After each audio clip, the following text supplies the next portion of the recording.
L'objectif de ces journées éco-citoyennes, c'est d'impliquer la jeunesse, d'impliquer les populations sénégalaises à avoir un comportement responsable vis-à-vis de leur environnement, vis-à-vis de leur habitation, de leur quartier, de leur ville.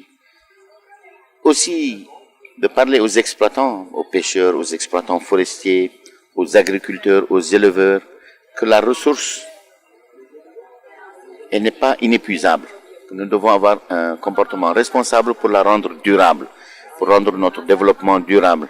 Les industries d'extraction qui polluent, les industries qui ont des taux de pollution trop élevés, nous devons travailler avec tous ces gens-là. Et l'objectif de ces journées éco-citoyennes, c'est justement mettre le doigt sur les problèmes pour essayer ensemble de trouver des solutions, de les appliquer.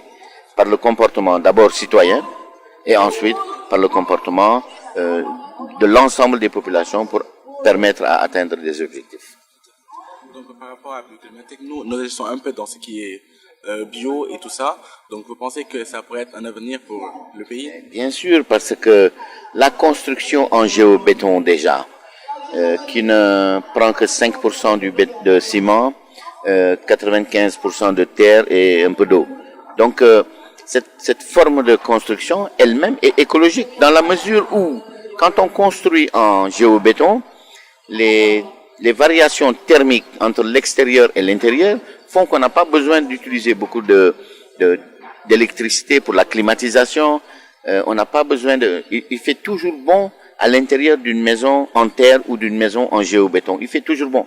Moi, personnellement, j'habite dans une maison que j'ai construite en géobéton avec un toit de chaume. Et je vous assure, j'ai des factures d'électricité de 50 000 francs CFA, quand mon voisin, il paye 100 000 francs CFA. Donc, même dans l'énergie, la consommation d'énergie, et bien sûr, dans le fait que le ciment est plus ou moins toxique, parce que produit de manière industrielle avec beaucoup d'intrants, le clinker et tout ça, qui sont des produits qu'on traite à des températures très élevées. Donc, c'est la ressource naturelle, donc je pense qu'il faut aller dans ce sens, comme dans le sens des maisons en terre, comme les maisons de la voûte nubienne, les maisons en géobéton. Il faut aller par là, en économisant la ressource pour rendre cela durable.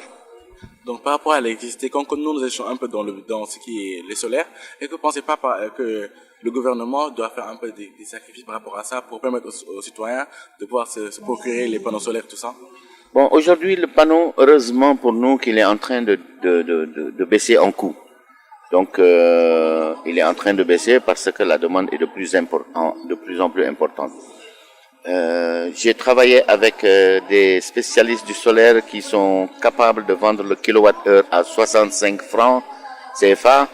Il y a simplement 6 mois, on ne pouvait pas acheter le kilowatt-heure solaire à moins de 100 francs CFA. Donc, vous voyez bien que les coûts sont en train de baisser. Et je suis sûr que quand notre économie va se ressentir parce que notre investissement sera rentable, à partir de là, c'est tout le monde qui va y aller. Donc, je suis sûr que c'est une énergie d'avenir dans laquelle il est important d'investir aujourd'hui et cela ne peut que porter ses fruits très prochainement. Maintenant, c'est sûr que le gouvernement doit faire un effort en détaxant, par exemple, l'importation de ces produits, en favorisant une taxation qui permet donc de rendre attrayant ce métier. Et cela, je suis sûr qu'avec mon collègue ministre de l'Énergie, nous pourrons trouver des voies et des solutions pour que de plus en plus les industries et les importateurs et les consommateurs puissent aller vers le solaire. Donc, nous vous remercions, Bioclimatique. Donc, Monsieur Cyril Vidal est content de vous avoir reçu dans son stand. Donc, est-ce que vous pouvez lui passer un petit mot à lui? Oui, je l'ai croisé déjà à la foire et c'est un homme charmant, très sympathique, plein d'énergie et qui a envie de s'investir au Sénégal. Et pour cela déjà, je le remercie parce que c'est toujours agréable de voir des gens qui veulent se donner à fond comme ça dans un pays. Moi, je suis fils d'immigrés, je suis né ici et c'est toujours un plaisir d'accueillir donc des investisseurs, d'accueillir des gens qui ont de l'énergie positive et qui veulent s'impliquer dans le développement durable de notre pays. Voilà, Monsieur Vidal, je suis très content de vous connaître. À bientôt.